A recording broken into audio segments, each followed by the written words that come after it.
You are listening to a production of Sana Madoda Kuhura.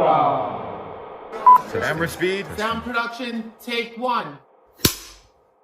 Take 2. Action!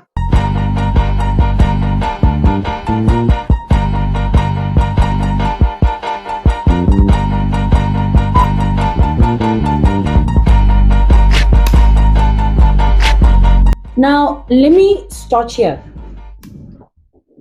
I don't believe people meet me. I'm not human. People experience me.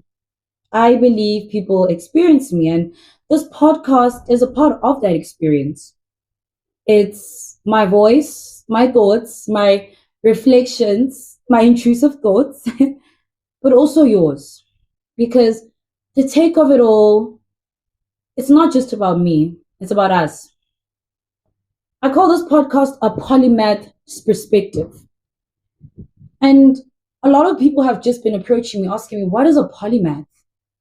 I also didn't know until up to 3 weeks ago when my best friend said, well, I think you're a polymath because you happen to have knowledge and experience in different types of fields. Not I'm saying that you're a professor or whatever, but you say a lot. And I think people have to hear this. I took it in. And then I realized, well, I need to discover more about this. So I went in for a deep dive. And understood that while a polymath is someone who draws from different fields, politics, music, fashion, philosophy, culture, and really my biggest take, identity. That's me. I've lived across different disciplines, across ideas, and I want to bring them together. And you might ask why.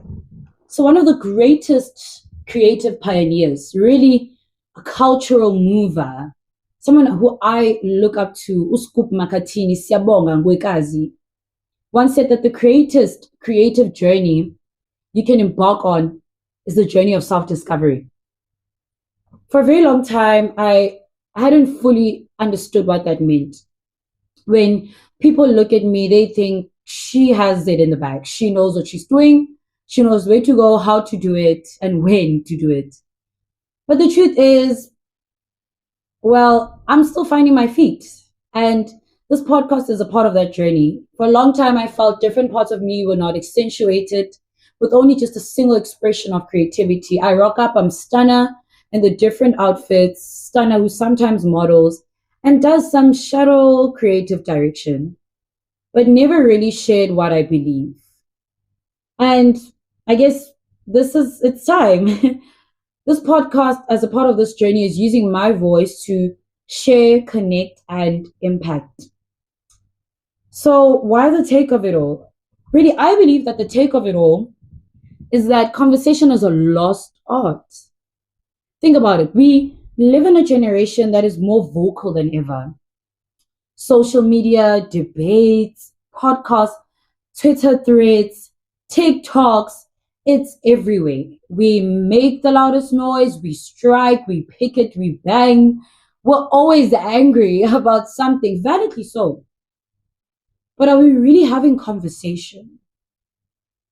Are we listening? Are we responding to understand, or are we just reacting? This podcast then comes in to bridge that gap. I want to revive conversation, to drive conversation as a pursuit for humans. Well, in understanding that we have every other thing to do, but to be intentional, meaningful, and more than anything, relational, because we are a community. I mean, we always speak about girlhood, boyhood, womanhood, fatherhood, all the hoods. But do we actually sit down and talk to each other? And not just talk, but layer what we're saying. And here's the nuance, right? I don't want this to be another podcast that just adds noise. I'm not here for trendy sake. I'm not even here to want to stand out in a great, vast podcast culture, bringing about depth, bringing about nuance. But I want to make nuance conversational, fun, and common. To bring it about home, I want to build community and understanding that we have different takes. You could have a take on the color of an orange. You could say it's yellow. I could say it's green. But how do I bring that, synthesizes, and bring it to one point? When I said conversation is a lost art, I did exactly what the take of it all does. I went to go have takes. Different people gave me their takes, and these were some of them. Someone said, well, talk is cheap and conversation is expensive. Another said, we dialogue, but we never truly conversate. They said reaction is easy, but response takes effort. We never really listen, asizwani, arimamelani. Another said. And look, these are different takes. And I agree with each and every one of them. Without proper conversations, we don't have relationships. Whether romantic, professional, social, they lose their depth. We can talk all day, but we don't understand each other. So literally, what's the point? But on the other hand, someone else said, I don't think conversation is a lost art.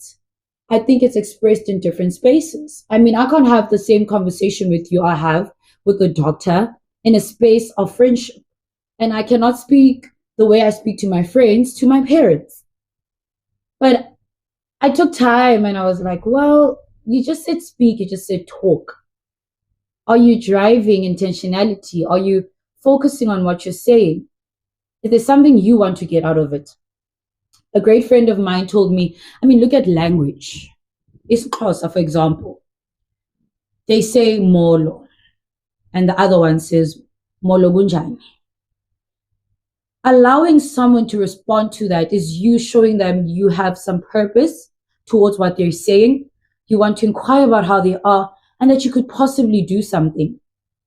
We don't pay attention to some of these small nuances. We don't pay attention to some of these small cracks because we just pass each other these days. We just talk for the sake of it. I say hi, we pass, we move, but never really conversation. And this now brings me to relationality, a principle that will actually take us through our whole journey together with the take of it all, a principle I deeply believe in. We are nothing without each other. I am because you are. I am the other, and the other is me. And this is exactly why I call this podcast The Take of It All. It's about my take, your take, her take, his take, and how we bring all our takes together. And here's how I see it. Identity itself is pushed by 3 pillars. It's pinned by 3 pillars, whatever you want to call it. It's the mind, the body, and the heart. When we think about the mind, I think we're always thinking, even when we're sleeping, dreams come about. So, but most of it now, it's very constructive, very critical. It requires engagement. It's about how we think, how you bring across your ideas, even when you think, I don't think they understand me. There's a lot of structure behind it. And I thought, well, politics and philosophy. I mean, I'm always just so ambitious. And I understood that, well, I think I'm living out what is a human's purpose. In philosophy, they say Socrates always holds that the human's function is to always find a function, meaning I never stop. Never what? Never stop, never give up, right? We push till Rex, till infinity. And infinity is a never-ending thing. I mean, now that takes us into the heart. The heart, how we feel, not just how we relate, but how we feel, how we yearn, how we understand the culture. Something that AKA always said, the culture. I mean, when he left me with something that said we should always be pushing for the culture. What is the culture? Being someone who is from Soweto, I understand ukuthi ungena emagesh in Soweto, deep in the streets of Ramunoti. I understand the culture means we hustle and bustle to get through the trouble. And this is not just light. It's where who we become is made. It's our identity. And who does that? It's our bodies. We move. And body for me, when I think body, I think fashion. Not just your typical OOTDs, what you're wearing, where it's from, but understanding that, for example, as a stylist, I don't believe in fashion politics. I don't believe that you should dress for your body, but rather how your body feels. It's a moment of self-expression. And these three pillars, they're always in conversation with each other. And that's what I want to explore. I mean, let's talk about South Africa for a moment.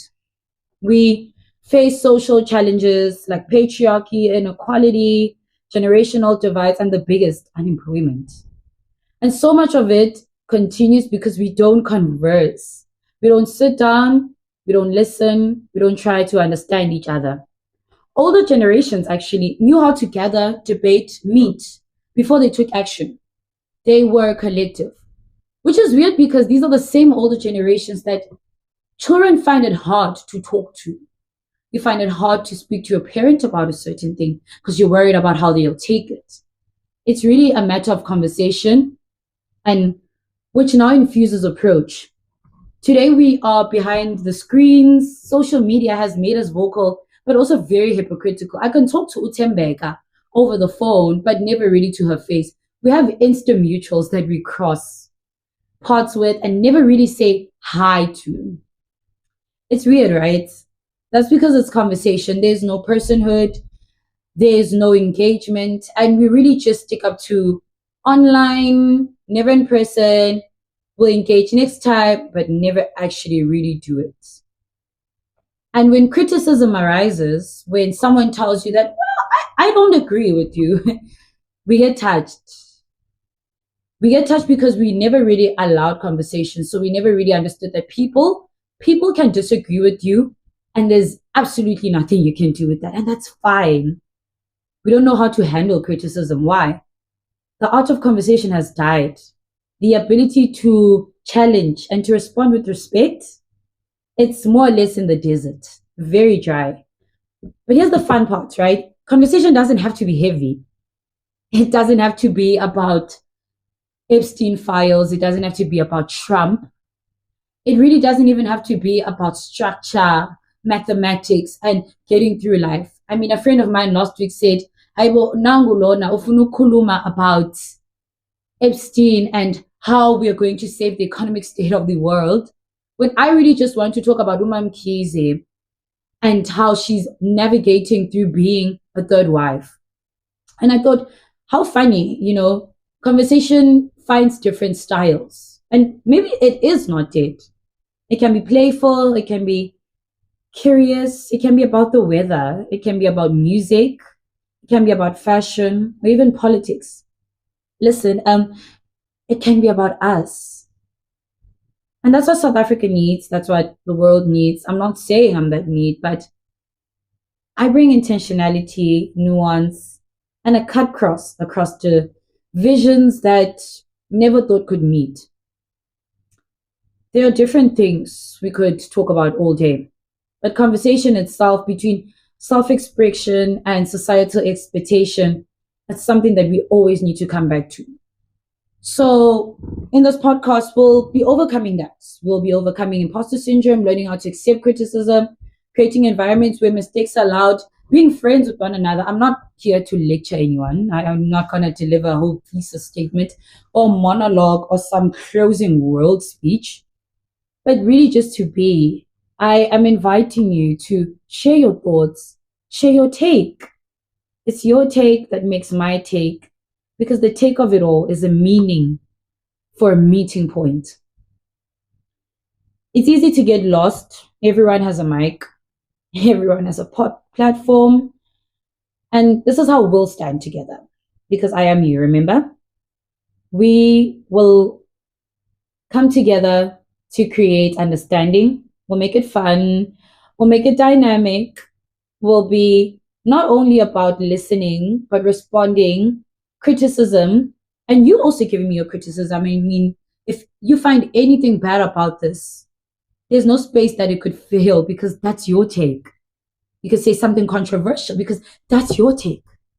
I mean, I'm not going to be pinning out something controversial and acting like the world will shake when I speak, but I'll synthesize, I'll bring together what we need to actually look towards. At least I hope I can. We'll be consistent. This is Thursday's take, meaning every second Thursday, I'll drop an episode, a rhythm of ritual, space, and a soft landing.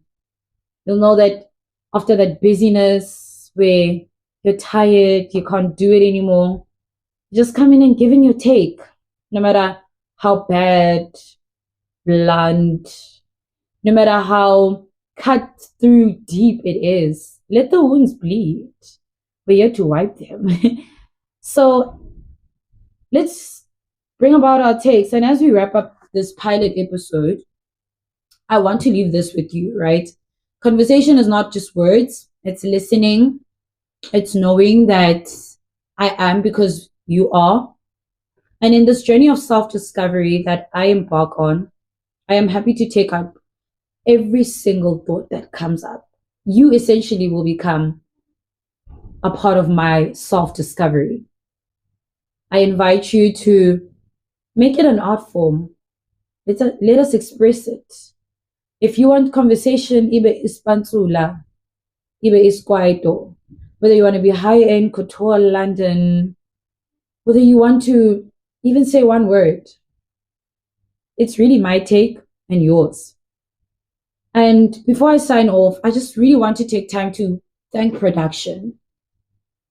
For a very long time leading up to this, I was stumbling on my feet, not knowing what to do next, texting my best friends at 3 a.m., helping them help me choose a cover, constantly giving ideas, meeting different people, asking different people things, even when I knew that actually people are tired. But even in their tiredness, they have everything to say. I'd like to thank production on sound, my brother, sound engineer of the year, really, to me. Uteo, I'd like to thank Kwela, who really is our set-off lady, the person who introduces it to all of us. I'd like to thank the Joe Slovo men, boys of the top, but that actually know. I'd like to thank my best friends, the moon and the stars, that I am not the sun because I'm alone, but because you're there in the sky with me. My mother for constantly believing in me, and for you guys, engaging and ready to take it on. So let's shape our conversations. Let's talk, because identity is not fixed. It is shaped by the mind, worn through the body, and felt by the heart. Here's my take. What's yours? That's a wrap.